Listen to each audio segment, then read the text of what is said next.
साथियों, इंग्लैंड के पूंजीपति वर्ग वहाँ के सरकार को कहते हैं कि उद्योगपतियों पर टैक्स और बढ़ा दिया जाए, जनता पर और टैक्स न लादा जाए, क्योंकि सरकार पर अर्थव्यवस्था का ज़्यादा लोड पड़ रहा है। साथियों, इसके लिए जिम्मेदार कौन है?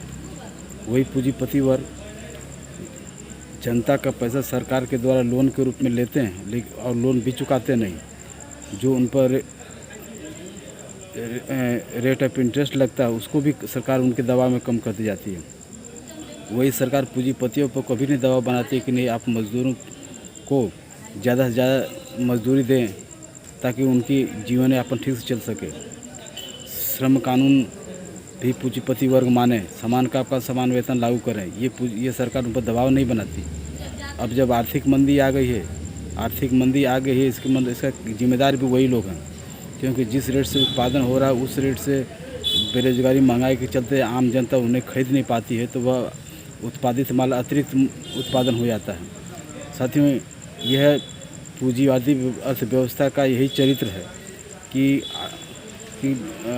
हर 5-10 साल पर जो है आर्थिक मंदी आती है। अब पूरा विश्व आर्थिक मंदी के चपेट में आता है। जैसे भारत में 1950 में पूंजीपतियों को 50% टैक्स लगते थे, उसको घटाते 2014 में 30% कम कर दिया गया, और जब भाजपा की सरकार आई तो उसे 20% कर दिया है।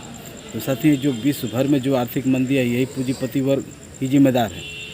हाँ, इसीलिए पूंजीपति वर्ग उनको सरकार को कह रहे हैं कि आप टैक्स बढ़ाइए।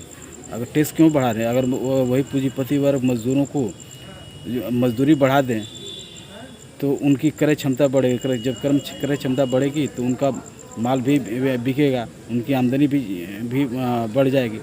लेकिन ऐसा वह नहीं करेंगे। अगर मजदूरी बढ़ाने के लिए कहेंगे तो उन पर लाठियाँ चलवा देंगे, लेकिन उनका मजदूरी नहीं बढ़ाएंगे। ये पूंजीवादी अर्थव्यवस्था है। पूंजीवादी अर्थव्यवस्था में ऐसे ही लड़खड़ाती रहती है।